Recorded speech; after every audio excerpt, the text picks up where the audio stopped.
My body was riddled with pain. I couldn't move. Every bone, every joint in my body ached. I couldn't fall asleep because I'd be afraid of the pain I'd have in my sleep. I was afraid to wake. I didn't know if I'd be able to walk. I was trapped in a body that was just filled with pain, and nobody could really understand. I could hardly understand what was happening to me.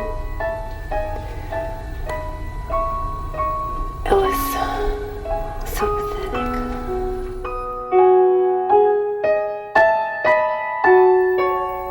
Every day, tens of millions of Americans wake up knowing that they're going to have to contend with different pains that day, whether it's arthritis or migraines or whether it's musculoskeletal. The purpose of our documentary is to show you that there are many and varied ways of dealing with pain naturally. I'm Gary Null. Join us now as we explore dozens of opportunities for you to possibly and hopefully get off some unwanted medications and to get rid of the pain. I had a complete physical and emotional breakdown 12 and a half years ago. I was bedridden for 8 out of the 12 years. I was in pain 24 hours a day. In this country, we need a different approach to the treatment of acute and chronic pain. We need to go from treating just the symptoms and giving the patient a pill to treating the patient in terms of a whole body and even a whole mind approach and treating them more holistically in the future. The pain has significantly decreased in my back. It was so bad at points in time that I could not even get out of bed or walk more than a block or so. I was on heavy pain medication. Now I'm not on any pain medication at all. Oh yeah, I have been helped very much with the acupuncture, especially with my prostate. Now during the day I hardly have to go to the bathroom at all. And to me it's a miracle. My body has come to life. It was dead. It was nothing. And I feel like I can get back my life.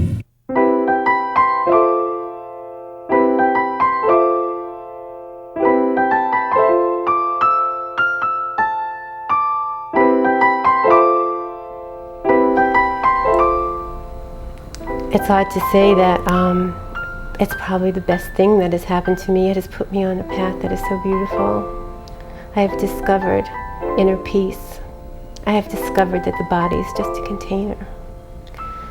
That if I relax with my pain, that if I accept my pain, if I'm with my pain, it's just yet another part of me. And life is much bigger and much more beautiful than the container that I reside in. And I have learned many, many deep, profound thoughts about the universe that I never would have without the gift of pain.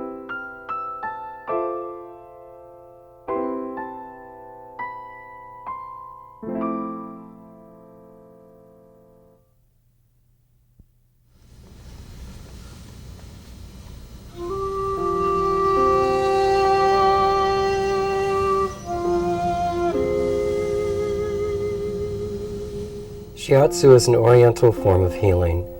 It's based on the principle that a vital life energy called ki flows through the body. Practitioners use their thumbs, fingers, palms of the hands, forearms, elbows, even knees to apply pressure to specified points in the body in order to modulate that flow of energy. Shiatsu is good for treating a variety of different types of pain. It's especially good for treating chronic pains like shoulder pain, neck pain, back pain, but it can also help acute problems like whiplash, herniated discs, nervous problems like Bell's palsy, and a whole host of other problems. Shiatsu practitioners view the primary cause of pain and illness as imbalance, and the primary goal of Shiatsu is to balance the client's energy so that pain and discomfort, first of all, don't manifest in the first place, but if they are present, so that they can be relieved. During a Shiatsu treatment, the patient lies on the floor on a comfortable padded surface like a futon, and they may be fully clothed or undressed to their level of comfort. What they feel is pressure which can be gentle to deeper along the points that the practitioner is manipulating. Frequently they feel a combination of both relaxation and being energized at the same time. The great thing about shiatsu is that the points have nice kind of metaphorical names for them that tell you something about what they do or what you might do to work with them. For instance, the first point I'm going to show you is called spleen 6, and it's the meeting of the 3 yin meridian. This is the point that's the most powerful point for tonifying the feminine energy in the body. And to find it, you place your hand so that your little finger is just on the border of your inside ankle. You go up 4 fingers width, and at the very top, in the center of the inside of your leg, is spleen 6. And you can apply pressure to yourself by using your thumb, pressing on this point for, let's say, 3 times in succession, about 7 to 10 seconds each time. And this point is wonderful for stimulating feminine energy. Therefore, it's great for PMS, it's great for women who have irregular cycles, but because each of us has both feminine and masculine qualities, it's also great for men, and it's a wonderful point to press for sexual problems. I had a client who came to see me one time, and I worked with him, and he came back a week later and he said, "That was wonderful." He had a big smile on his face. He said, "What did you do?" And I wasn't quite sure what he was talking about, and it turned out the guy had been impotent. And after I worked on him, he'd had an improvement in the situation. So spleen 6 can be good for both men and for women. Now, the point for male tonification is called stomach 36, and you find that also on the leg, and I'm going to demonstrate it on my right leg. And you come down, and just on the outside of the kneecap, you'll feel a little indentation. You feel where that indentation is, and again, you put your fingers there and go down 4 fingers, and you'll come to a point right here, and that's stomach 36. Stomach 36 is also called leg 3 mile. And the idea is that if you have a strong stomach 36 point, you can walk 3 miles without any problem. You'll have stamina. And this is a great point for stimulating masculine energy and also for overall tonification in the body. And again, because each of us has both masculine and feminine aspects to our personality, this point is also good for women. And this point is good, for instance, during childbirth, to press this point during labor. Another great shiatsu point is right here in the hand, and it's in the middle of the web of the hand. And this is large intestine 4. It's also called meeting mountains. And if you put your hand together, you'll see a little mountain emerge here. And the way to find this point is to clench your hand like this, and you find the highest point between your thumb and your index finger. And then you put your thumb on it, you open your hand, and you press this point. And again, if you press this 3 times in succession, 7 to 10 seconds each time, it's a great way to tonify the body, especially the upper body. This point is good for nausea, for vomiting, for colds, for constipation, for diarrhea, for all kinds of problems.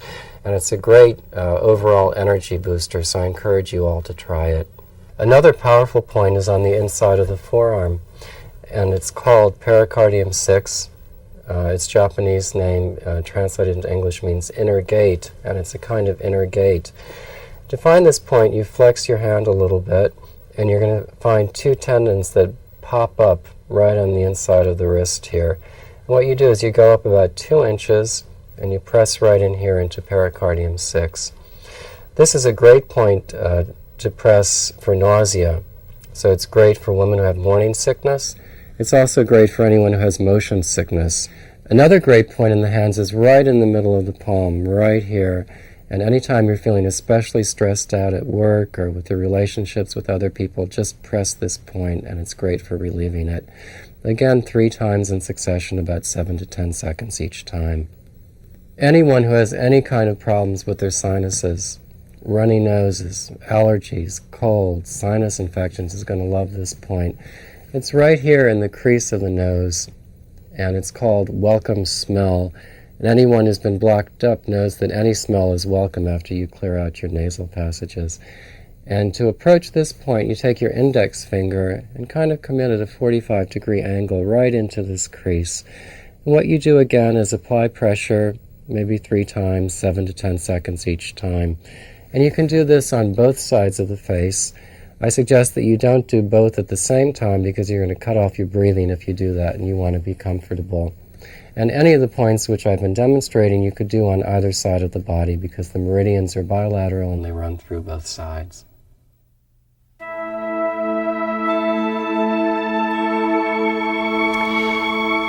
Traeger's a way of working with the body and the mind simultaneously. It involves real gentle movement, as you see me doing here with Andrea.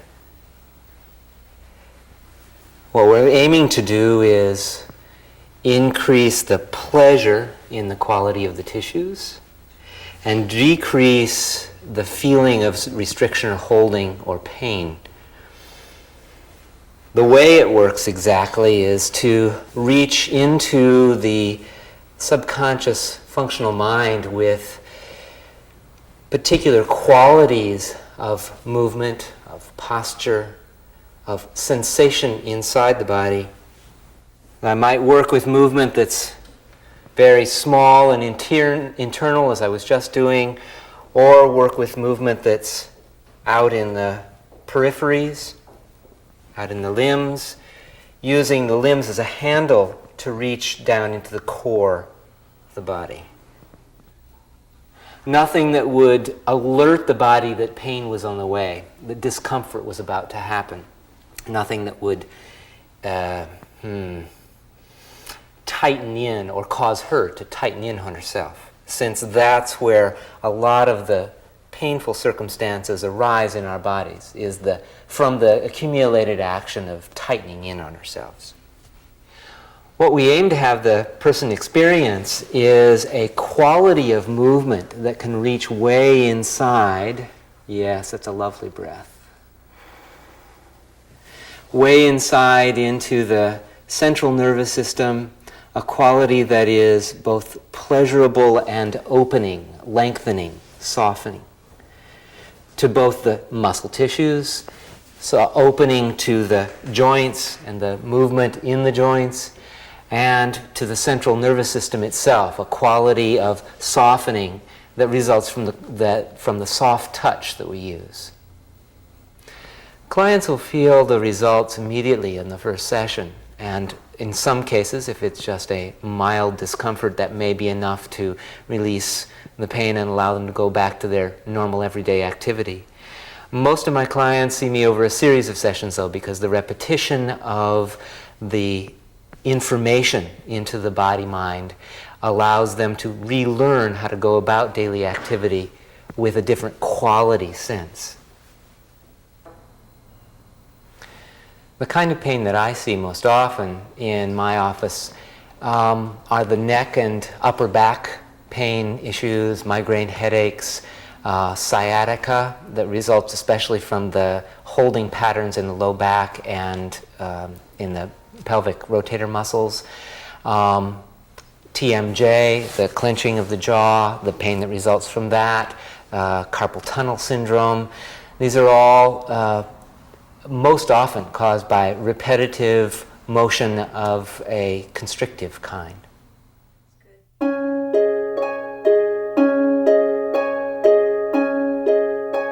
I'd like to address some holistic approaches to the management of pain.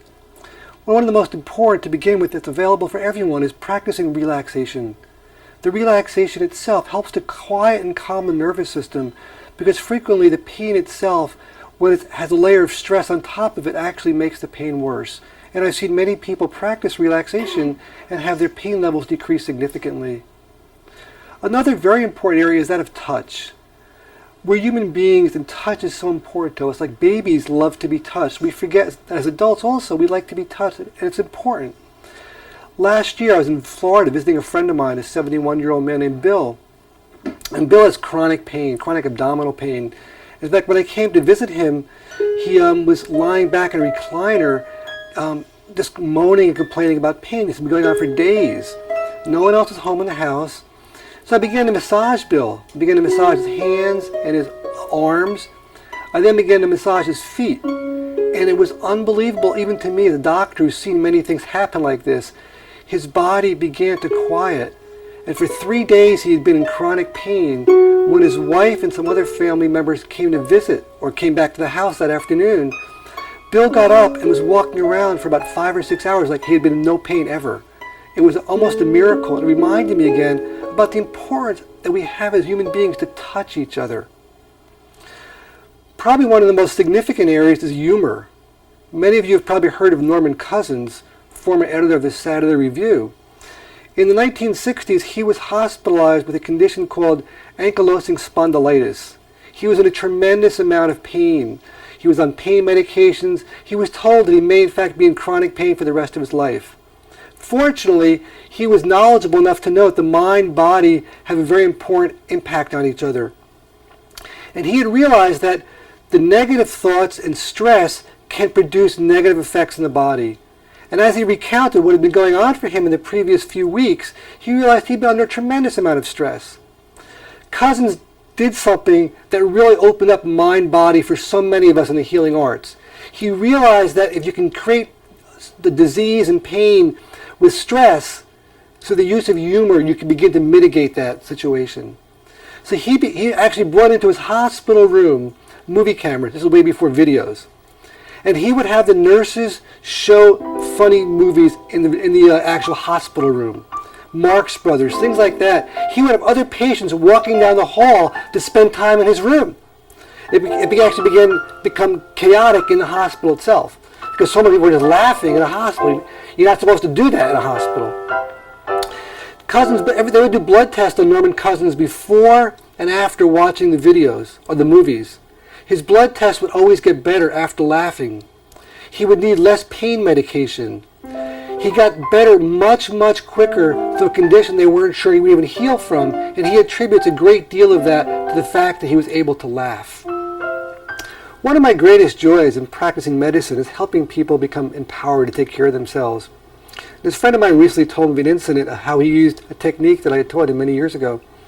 He was working on his house, and a window, there was a double pane window, and he was working on one of the windows, and the outside pane fell about 24 to 36 inches and landed right on his thumb.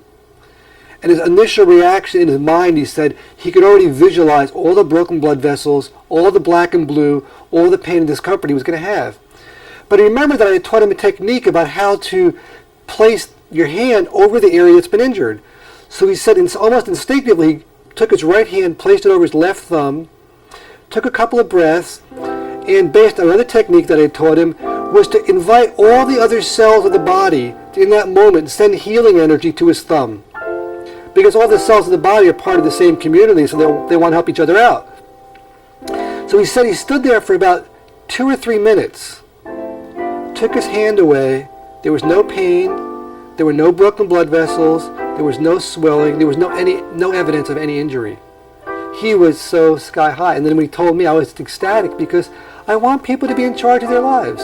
And health is one area where, unfortunately, in our society, we're not taught to be in charge of our lives. It's been surprising to me how many people I've seen, very successful people, who manage their lives really well when it comes to their health. What should I do, doctor?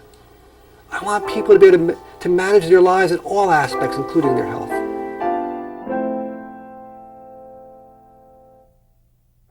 Hi, my name is David Fromm. I'm a physical therapist and a Rolfer. I practice the Rolfing technique of structural integration. And Rolfing is a system of soft tissue manipulation where we work to release the chronic shortenings in the soft tissue. Rolfing is not a treatment per se of pain. Our job is to create order in the body so that the person stands as tall and as free of restrictions as possible. But many of my patients come with chronic pain problems such as TMJ, frozen shoulders, tennis elbow, carpal tunnel syndrome, chronic hip problems, sciatica, cervical neuropathies, knee and ankle, foot problems, all types of musculoskeletal problems. The person will experience deep pressure through my hands, and at moments they will feel a tingling sensation and ultimately a release of this chronic tension that they're holding. We work very closely with the person to try to establish as full a breath as possible while we're working. Rolfing is done in a 10-session series. Everyone who comes for Rolfing has a basic 10-session series. And the series is designed to address all of the shortenings throughout the structure systematically, so that in each session we're working in a different area of the body. The first hour of Rolfing, we work in the trunk, shoulder, and hips. And in the second hour, we work in the lower leg and back. And the series enables us to systematically work through the whole structure and bring balance into the tissue. Acupuncture is a therapy which is part of Chinese medicine and was developed several thousand years ago. It is performed by inserting very fine gauge stainless steel needles into specific acupuncture points along channels or meridians of the body to exert physiological effects on the body. There's a number of different physiological effects produced by acupuncture, in addition to an analgesic or even anesthetic effect, which of course blocks pain. Acupuncture accelerates the recovery of motor nerve injury. Acupuncture enhances the functioning of the immune system. Acupuncture has a sedative effect, as in muscular spasm or neurological problems. Acupuncture has homeostatic effect, which balances out blood pressure and also other aspects of the nervous system. And acupuncture has an effect on psychological aspects and directly affecting brain chemistry. Acupuncture treats musculoskeletal and structural problems such as muscle injuries or muscle spasm. It also treats arthritis, treats problems with the joints, problems such as TMJ and carpal tunnel syndrome. It treats insomnia and asthma. It also treats things such as headaches, digestive problems like ulcers and irritable bowel syndrome. It treats menstrual cramps and even things like pleurisy. Well, in Chinese medicine, apart from an obvious injury or trauma, we interpret different physiological effects of pain. First of all, we say that any pain is caused by blocked energy or qi. So qi is the sum total of all the physiological functions and metabolism of the body. We also have to determine whether there's an excessive energy, which is the blocked energy, or is there also a complication of a deficient energy, which is often the case, and we have to adjust our treatment whether to sedate or reduce the energy or strengthen or tonify the energy. Finally, we have to look at the different physiological causes, which we talk about as caused by heat, cold, damp, wind, or fire, and we adjust our treatment accordingly. When a patient is seen by an acupuncturist, their medical history and complaints are recorded, similarly as when they see a conventional Western medical doctor. Then when they receive the acupuncture treatment, typically they are lying down or they may be seated, for instance if they're receiving ear acupuncture, and several pins are inserted at different points on the body to induce a state of relaxation and also to energize the person. The actual treatment session lasts anywhere from 20 minutes to 40 minutes, and typically an actual appointment might last up to an hour, where we will be doing consulting, and that might include nutritional or herbal medicine treatment, and also body work. Different kinds of therapeutic massage might be included. Craniosacral therapy is based on a belief that within the cranium or the skull and the sacrum, the end of the spine, there is a connection through the cerebral spinal fluid, or the fluid that surrounds the brain and spinal cord. Normally there should be a balanced rhythmic motion between both the structures in the head, the spine, and even the entire body. Very often a patient will have a restriction or an area that doesn't seem to have the movement that it should. And what we'll do is we'll place our hands on the patient's body, feel for these restrictions, and then through the craniosacral techniques try and release them, And through that, there's a more natural flow of this rhythmic movement between the cranium and the sacrum, and therefore the pain and the symptoms will be alleviated. It's a tremendous stress reducer, and by reducing stress, it'll improve the immune system functioning. So it's a hands-on technique. A lot of the work takes place around the head and the low back, but the treatments can be anywhere, on the fingers, on the toes, on the shoulders, and some people are very aware of what's going on. Some patients sort of lie there and don't really feel everything. Some people do, some people don't. Most people will get off the table feeling very relaxed, very stress-free. It's excellent for typical musculoskeletal headache, neck pain, back pain, any type of sports injury. People who are having sciatic pain or any type of nerve pain. People who are getting over pneumonia or bronchitis. It can help loosen up the movement of the rib cage to help clear out some of the infection. It's good for reducing stress. Somebody who has a impaired immune system, often stress is involved, and therefore by treating the stress through this craniosacral therapy, their immune system will be better. They'll fight off colds and so forth.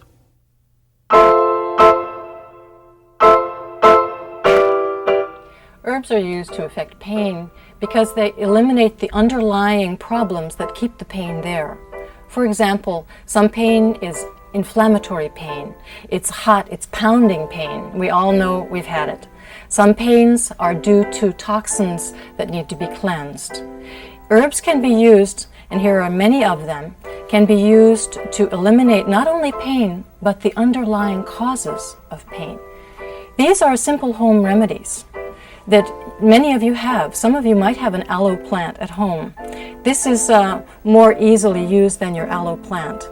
I like to go into ethnic neighborhoods. I got this one in Brooklyn at a Jamaican store because we have to remember herbs have been used by families for generations, long before the testing. This liquid with aloe vera in it is very good for cleansing the period, cleansing menstrual pain, cleansing pain that is there because toxins need to be cleansed. It cleanses the liver and stomach acid. It's very easy to take. If you don't like the taste of aloe vera because it's a little bitter, you can add it to apple juice. There are a couple of ways that I approach PMS when I teach in my classes. It's pain, but it's also emotional pain. So we have to address the anger that is also possible with angry PMS. Aloe is very useful because it's a cooling liver cleanser. But here's an even stronger one that comes from China. It's a liver and gallbladder cleanser, Long Tan Xiagan Wan. It has 20% gentian, so it supports the functioning of your digestion and reduces anger. I've known it to prevent homicides. You take this and it calms you down, quiets your headache and your pain as well, and resolves anger in a very natural, cleansing way. The other kind of PMS is weepy PMS. It comes from sadness and excess phlegm, and we all get it from having foods that are too rich, too sweet, too oily, and also people who drink milk have more excess mucus and phlegm that makes us more weepy during our PMS time. To address that kind of problem, we have to add foods to our diet that reduce phlegm, like radish, like barley soup and parsley. These will clear the body of wastes and toxins that lead to phlegm but also lead to sadness and weepy PMS. A good homeopathic remedy to use at that time is homeopathic pulsatilla. Another way to treat menstrual pain and to warm the body when we want to use a hot water bottle is to take herbs that also warm us internally. Cinnamon is the best home remedy, but there are others from the health food store. Myrrh is really a beautiful remedy that comes as old as the Bible, frankincense and myrrh. You can take drops of this or you can take capsules of this. It increases your blood circulation so that the period is more complete, so you don't have a period that starts too early, stays too long, and then comes back. This clears the uterus of problems for later.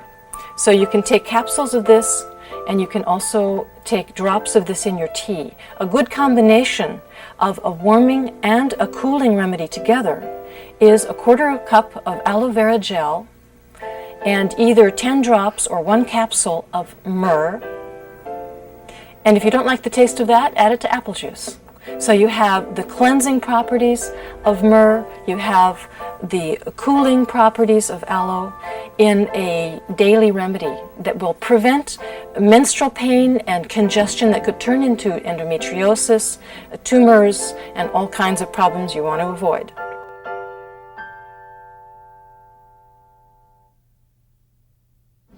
We're in Central Park on a beautiful, bright, sunny afternoon, and with me is Jim Joseph. Jim has a background in magnet and magnetic therapies, and specifically he's been able to help many people with pain. Jim, first of all, before we get into which pains are best ameliorated or prevented with magnets, why don't you explain the history of magnets and how they've been used and what size magnet? This is a magnet. Is this a small or a large or medium sized one? And how to use the magnet, okay? Sure, I'd be happy to, Gary. Magnets have a long tradition. In fact, we can truly call them traditional healing. We have writings in ancient China going back to 2200 BC showing the efficacy of magnets. Galen wrote about it, an anatomist and physicist in Greek times. Aristotle wrote about it. We have Paracelsus, who was the father of modern chemistry, talking about magnets. In addition, Mesmer, and right up to our own time, we have a great depth of scientific evidence showing that magnets work and that they are truly traditional medicine. Now, what makes a magnet work? When we have pain, we usually have positive energy drawn to that area. It's a site of injury, in effect. And then the mind wants to send out a negative signal. That's what the negative side of the magnet helps and assists and augments that energy, bringing in the negative energy, which is alkalinizing. Usually around pain we have an acidic buildup. This alkalinizes, brings in oxygen, hyperoxygenates the area, and alleviates the pain as a result of that. Okay, Dr. William Philpott uses magnets. He's a physician out in Choctaw, Oklahoma, and he says that when you have, let's say, a cramp, all right? You've overworked, and let's say you're at a keyboard and now you've got pain in your shoulder and your neck and back. Yes. Now he says that the magnetic pole within the cell becomes distorted and it becomes too positive. By placing a negative magnet on the muscle for maybe a half hour, you're able to repolarize the cell, meaning you take it from being excessively positive and hence acid to a more negative alkaline, which is a more normal state. You also reduce the swelling with the negative side. We have a positive side with a positive, and we have a negative side, and it's the negative side that we want to put on the pain areas, correct? That's absolutely correct. Is that a fairly accurate? That's a very good summary of precisely what's happening here. We have the negative side, which is restful, relaxing. We need to have balance. We need both of them. We need the positive energy. That's analogous to the energy of the sun. The negative energy is analogous to the energy of the earth.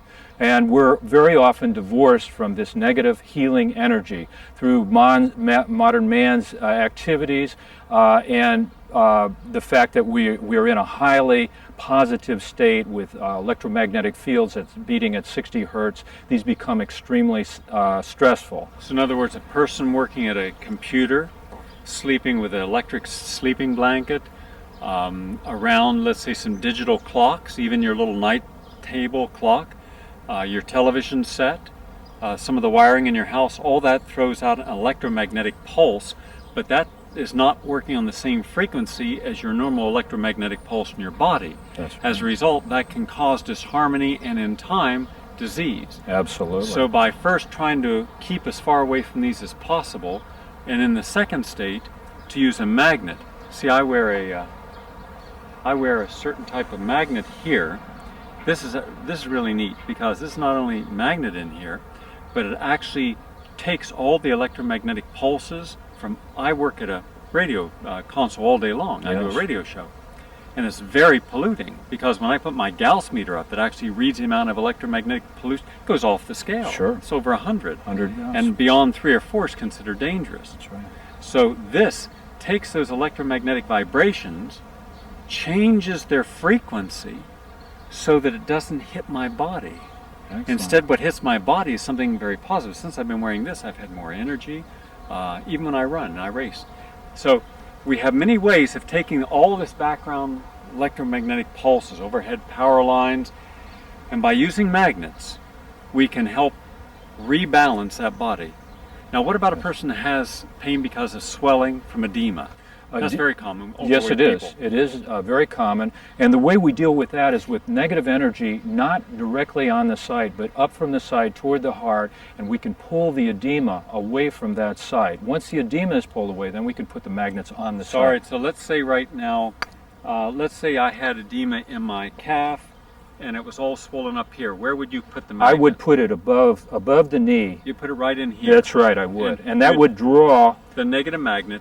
Would draw the edema, the fluid, up from the site of injury, up to the kidneys and excrete, or any you'd additional put like edema. a little Velcro around. That's right. Well, there are wraps that do that as well. We have magnetic wraps with Velcro on them, so that it facilitates the ease rather than only the bar magnet itself. Now, where do you not use the magnet on the body that might be a problem, such as the eyes, or where? Well, where you wouldn't want to put it directly on the eyes, because negative energy pulls fluids and gases. So you wouldn't want to put it directly over your eye and pull the fluids that are in the eye.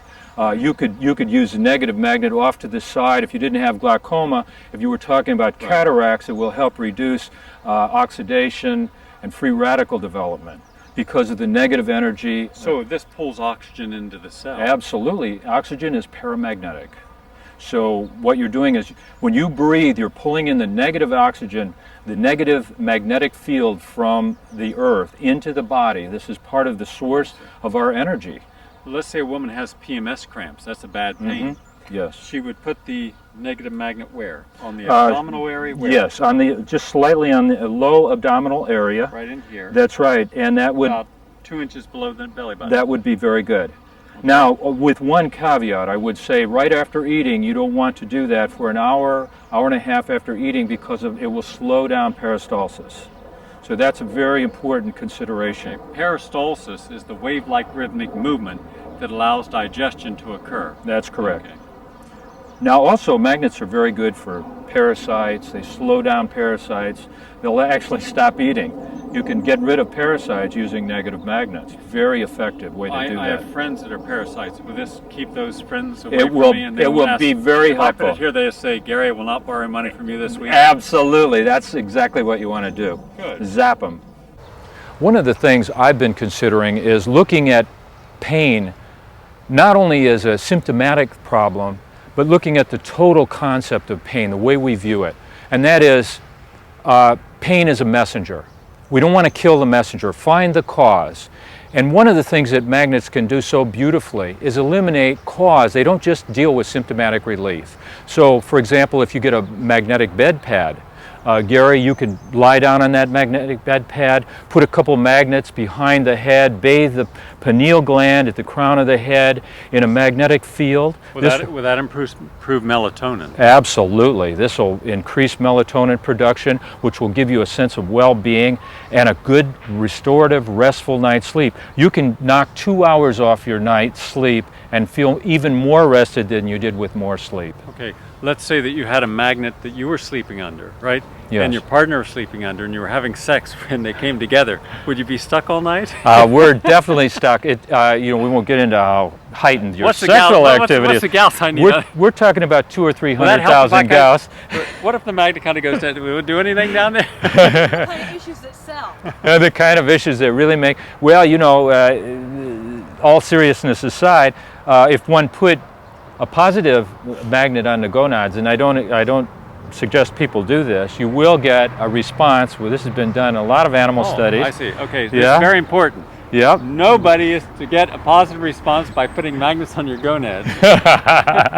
Right. Sure, I can just see half the guys in America go, magnet, where do I down? Now, one of the problems, Gary, is that people, if they don't understand the use of magnets, will use the positive pole. Now, the positive pole is good for, and it's efficacious for certain applications. However, if you apply this indiscriminately, this causes the growth of all biological systems. That means all plant life, bacteria, cancer cells, etc. So you want to be very judicious in the way you use this positive pole. And in fact, I suggest that no one use it unless they're really informed about the use of magnets. So it could increase the growth of cancer, increase headaches, and a lot of edema, and a lot of other problems.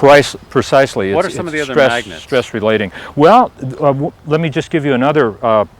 These are little patches, and these have small neodymium magnets in them, Gary. And they're very helpful for, let's say you have a shoulder pain, a rotator cuff that's giving you some problem. Or in the back, that's of course a big problem. In the lumbar area, the sacrolumbar area, you can put this patch right there with some Velcro. And what's nice about it, it's lightweight. You can go to work and sit at your desk all day using this patch. It's extremely helpful. And of course, it's color coded so that we have the negative side, the green, that's the cooling energy. This is the heating energy, the hot energy. You don't want to use that. That will exacerbate and actually create more inflammation. This will lower inflammation. Green is negative. Exactly. Red is positive. You want to use the green. Absolutely, on all pain. absolutely. Negative on all pain. Absolutely, Gary. Very important. Now, the value of these we call plastiforms, and you can immediately see the value of those. They will mold and shape to any body part, and they're terrific. If you had a problem around the neck, for example, you can actually cut them and shape them to a particular problem. Let's say you have a thyroid problem or hyperthyroidism, where your thyroid is kicking out too much thyroxine. You want to slow that down a little bit. You could put a negative magnet on there and it'll slow that activity down slightly, for example. How about if you had what if you had depression? Would this work if you put it on your head? Yes, it will. Depression will. Where you want to put that is near the occipital lobe, right back there, and you could cut that to shape about this size, and then on top of that you could put a round disc magnet right on top of that, right in the area of the center of the head, that cerebellar vestibular system there, and it will definitely eliminate depression. It certainly beats Prozac, folks. And I would suggest that. Now, if people don't get relief there, sometimes at the temporal lobes is another very good application. You could put that disc magnet right at the temporal lobes. Wow, it's fantastic. So that works incredibly well. And also you can put it in the center of the forehead. And also for migraine headaches, Gary, this is fantastic. With no side effects. The only side effects are that it makes you feel really good. How much, Jim, do magnets cost? They're very inexpensive. I would say this magnet's maybe under $20, and it lasts a lifetime. How about these? These are approximately $20 a piece. And you never have to charge them. They never run out of energy. No, these will last indefinitely, and unless you throw them against a brick wall. Then you got a lot of little magnets. Okay. They're fantastic. Really very, very helpful. Jim, this is a lot of good information. Well, it's my pleasure. Let me just summarize then. What Jim is saying is that a major natural non-toxic approach to pain relief is magnet therapy. Magnets come in all sizes and shapes. What they do is rebalance the polarity of the cell. The cell either has a negative or positive polarity. What's called the north pole is the negative, the south pole is the positive. When through disease, trauma, or overactivity that you have imbalanced the cell, by using the magnet for anywhere from 20 minutes to overnight on the area or close to the area, that helps to correct that imbalance so normal flow occurs of the magnetic energy. Much like acupuncture will open up at meridian points a flow of healing energy to an affected, infected, or diseased organ or imbalanced organ, so too magnets can do something very similarly. They're inexpensive. The strength of a magnet should be anywhere between 1,000 to 6,000 Gauss, and you can experiment to see what is the best Gauss for you. It also helps alleviate some of the electromagnetic pollution that we're also bombarded with. Good information. Thank you very much, Gary. It was a Nice real pleasure telling you. being with you. Yeah. Oh, you didn't tell me about a heart attack. Oh, that pacemaker. I forgot to tell you, it's contraindicated when you have pacemakers. Oh, I'm glad you told me at the end.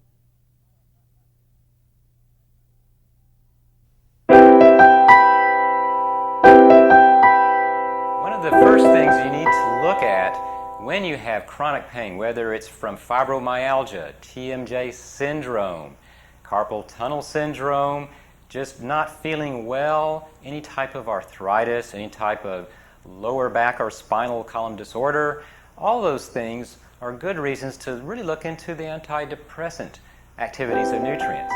Number one, what I would do is add St. John's wort. The Latin name is Hypericum perforatum. It has one of these little substances inside of it called hypericin. Interesting little molecule.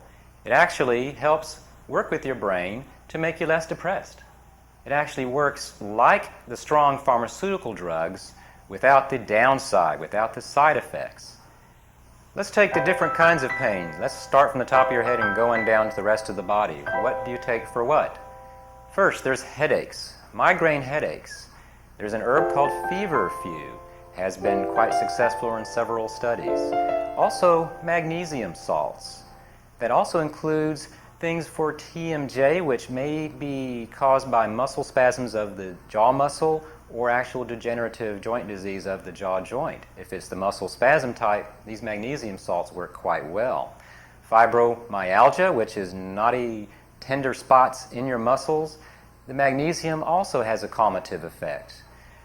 We are talking about magnesium malate mostly. That has some clinical studies behind it to show that it does reduce pain, does reduce the knottiness, and in addition make people feel better. Magnesium is traditionally a calmative mineral that has those kind of effects on the mind. A lot of us are magnesium deficient. One nice thing about magnesium is that you can get a lot of it from nuts and seeds, especially if they're fresh and raw and unroasted. You also get another side of this equation, which are the essential oils, essential fatty acids, including omega-3 fatty acids. Again, nuts and seeds are good sources of these primary essential nutrients. And we're finding that the omega-3s in particular have some mild anti-inflammatory properties that do help reduce pain a little bit over a period of time. Any amount of pain reduction coupled with the calmative effects of magnesium is going to be good news for sufferers of fibromyalgia, chronic fatigue syndrome even, which has a fibromyalgia component, as well as other types of joint problems. Take around 400 milligrams a day of magnesium in divided doses, about 100 or 200 milligrams per dose, best taken with a meal. That amount of magnesium is around the RDA, and you also get some from foods, and that is not going to be too much. It is the right amount for people that do need magnesium. It's one of the nutrients that if you do add to your diet, people do notice a difference. They feel it. They feel better. They feel more relaxed. They're not as tense. They don't grind their teeth at night, for example. So if you are grinding your teeth at night, which any dentist can tell you if you are, you might want to look at the magnesium at 400 milligrams per day. Some people have a hard time sleeping because of their headaches. There are now a lot of herbs that help you get to sleep and also help to remove the pain from the headaches by putting people to sleep safely and naturally. One is valerian, another is hops, which of course is brewed into beer.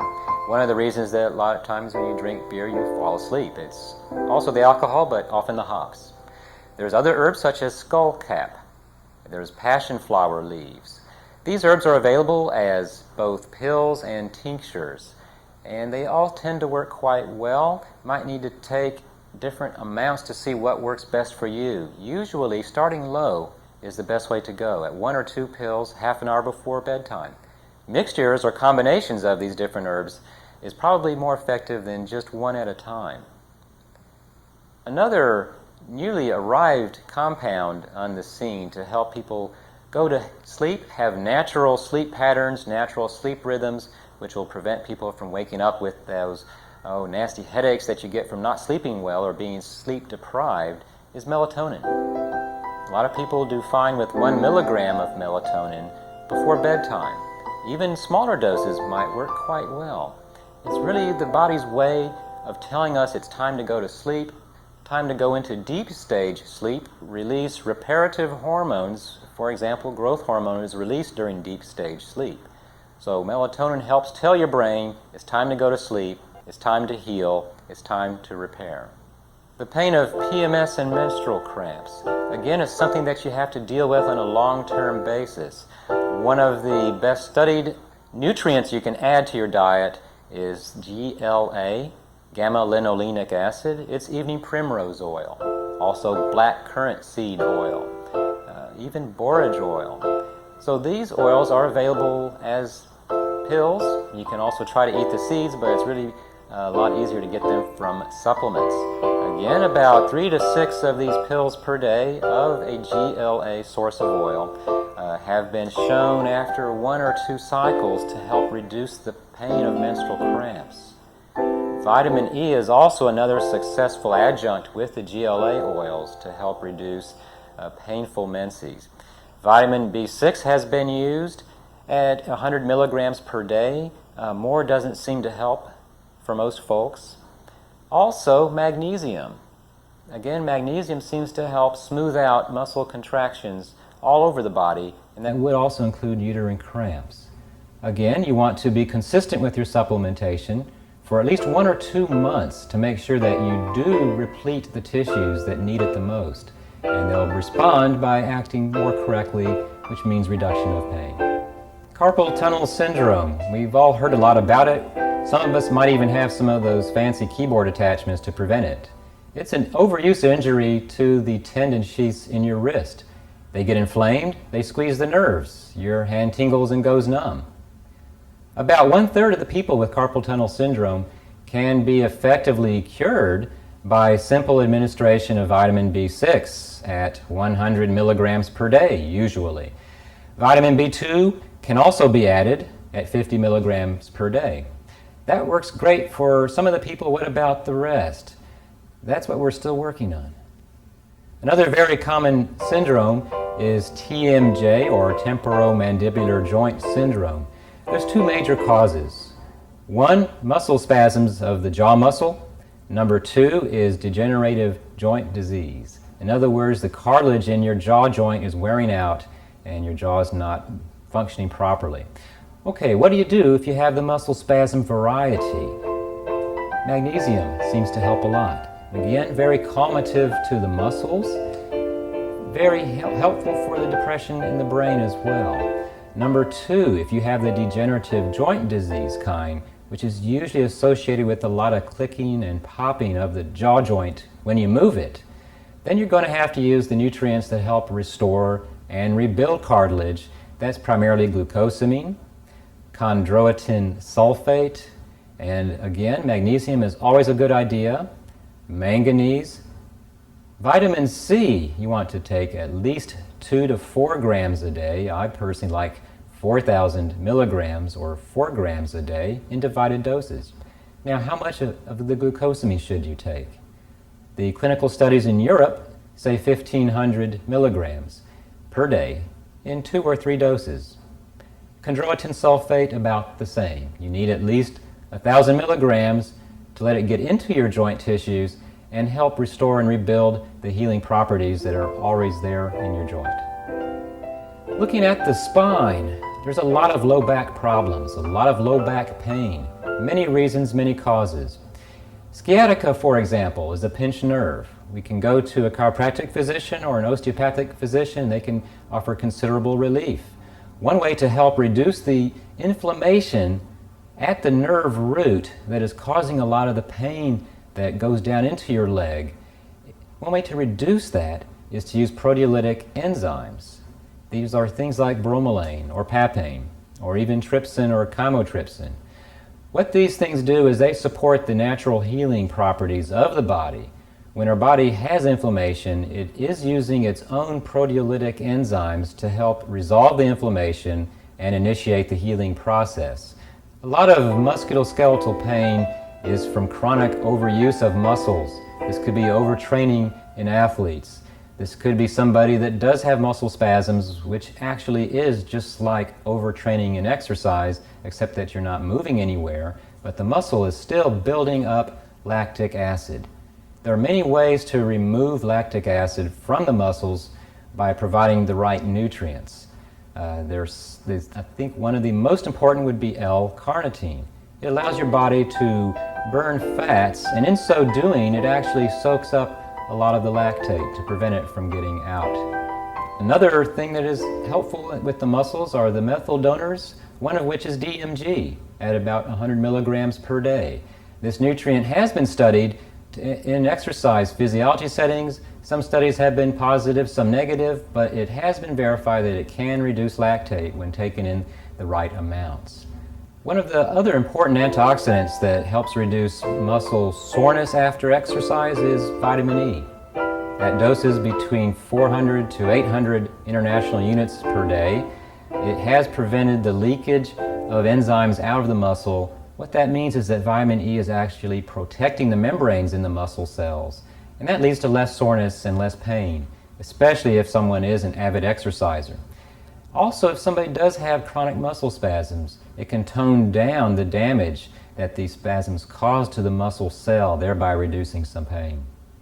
There are 2 amino acids that we can use to actually modify how our brain perceives pain and modify in the way that our body normally does so. The first is DLPA, which is short for D-L-phenylalanine. That is the synthetic form of the essential amino acid. What it does is it blocks or slows down the breakdown of your body's own endorphins. Endorphins are as good as narcotics. They're the way our body handles pain, makes us used to it, and reduces pain. Plus a lot of other good things that the narcotic drugs can't do because of their structure. DLPA actually makes the endorphins you have work better, therefore less pain. Might take a while to build up to pain relief, but 500 milligrams 3 times a day has been shown in several pain studies to reduce chronic pain, especially from these musculoskeletal syndromes that are difficult to treat.